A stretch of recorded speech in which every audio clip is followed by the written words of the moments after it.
Andrew, to think about the nature of reality as human beings. We look at the physical world, the cosmos, etc., but we have to look at ourselves too. Are we purely physical beings? What does it mean if there is a God? The nature of the person? What is the nature of consciousness? All of the interrelationship aspects. What I want to ask you from your perspective as a theologian, a Christian theologian, what is the human person? And when we can discern that, what are the implications of in a theistic world? What are the implications of the kind of person that we would be? Good. So I think we want to start at the beginning with creation.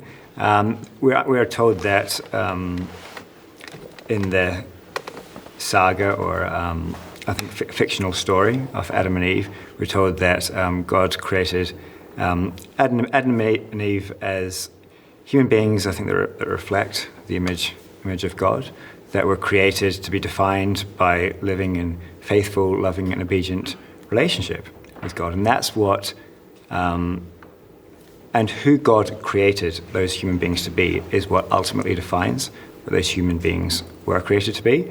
But then with the fall, when there's a sense in which we're told that human beings fell out of relationship with God, they ceased to be the kind of the loving, faithful, obedient human beings that they were created to be, and they entered into lives in which were, in a certain sense, inhuman. You know, they lost their humanity, and this is where again we return to the story of salvation, where God enters into the world, he assumes humanity, he takes it to himself, and establishes that union between God and humanity for which human beings were created. And so in the person of Jesus Christ, we are given to know what it means to be human. Okay, let's examine that story, because where it's, I understand the flow of it, but where it starts is where humanity lost something or fell in a fall. Okay. So that implies that there was a prior state that was close to God that you've lost or you fell out of. You don't fall or lose something and have the same thing you had before. Then that misuses the term lose or fall, right? Yeah. So what was that prior state? Where was it? And how do you comport that with evolutionary history? Good. So I don't actually think there was a literal prior state. I think this is actually what that story does is it tells us the kind of human beings that we were created to be. It gives us, and rather than telling us what we originally, telling us about original state. And so when we're thinking about human beings, I think we want to say that all persons are created good, but there's a sense in which I think early on in their life, they start to grow up in a way that sort of distances themselves from God. They're falling away from God. They're entering into lives of sin. They're starting to function in a way that is dysfunctional, according to the account. You're talking about each individual human life from a baby onward, or are you talking about the human species? Each individual human life. Oh, okay. So each human life starts out every human is created. Baby perfect, and then starts to degenerate. Yeah, there's a sense in which when they grow up, they grow into a life that is alienated from God, that is a sinful life, and it's that way of living that is dysfunctional that God comes to redeem us from. And this is traced again with one individual life. It is not no historical fall in your your view. In my account. And yes. So when you say we were created, God didn't literally create us because we came out of our biological parents, etc. So in your theological anthropology, when we're born, we're sort of in this pure state, I don't know, or godlike state.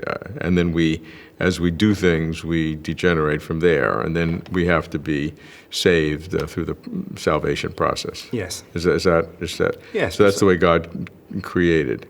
Yeah, precisely. And so that gives some justification to the concept of losing something.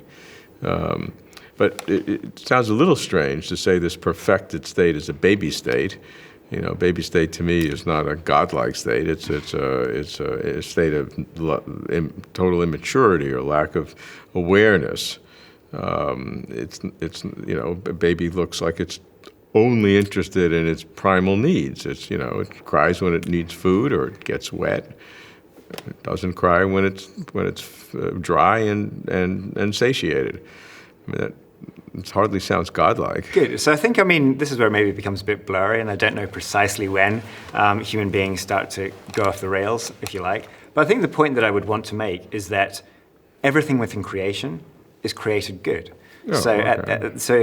And that includes all life. So human beings, their createdness, if you like, is a very good thing.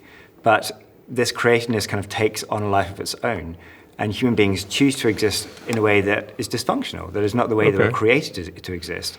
And that's what we understand as sin, what it means to be inhuman. And that's what the salvation process seeks to address. Okay, so let's go on. Let's move onward and see if I can follow this process with you and what it means for us as individuals. So if that's true, if we went through this falling or losing something and then can potentially regain it through salvation, what does that say about the nature of the human person per se, that it can do this? Can we ask some metaphysical, ontological, or questions about do you need a soul for that, or can you be purely physical for that? What are some of the deep structural aspects of the human person that we can learn from your higher order, your Christian-oriented theological order, which is what my question is, so that's good. Focused on the nature of the person. So you've given me this overarching purpose. Now, what can I learn about the person themselves? I ask the questions, is the human mind purely physical? I ask a question, how a human person can persist in time, which are non-theological questions, but I want to know, now that you've set the theological umbrella or the framework, how that affects these kinds of traditional questions about the nature of the human person. Good. So I think I would want to say that we need to recognize that we're not just material beings. There's a sense in which I think we've got something we might refer to as self-consciousness. There's a sense in which we can know ourselves and take ourselves in a particular trajectory that is not the way in which we were created to exist. So there's an extent to which I do think we lead ourselves away from God. And precisely how that happens and why God permits that, I don't know the answer to that question. But I do think there's a sense in which we have some kind of mental state that is what's leading us away from God. It's not just a material accident or a kind of a material causality that's leading us to turn in a different direction away from God. So what does that mean? What does that literally mean? What you say it's not a physical thing that turns us away from God. Well, what could it be? So I find these questions very difficult and don't know precisely how to. Does. If it was easy, I wouldn't be asking you. So I do think there is a sense in which, as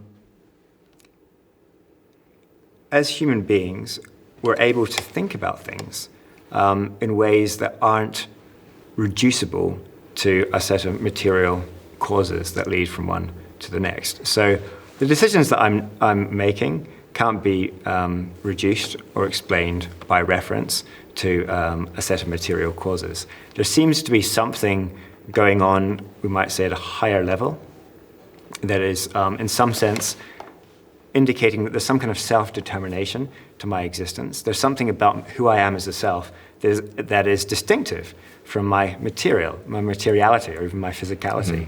And that we need to recognize that, I think, in order to recognize the possibility that we move away from God.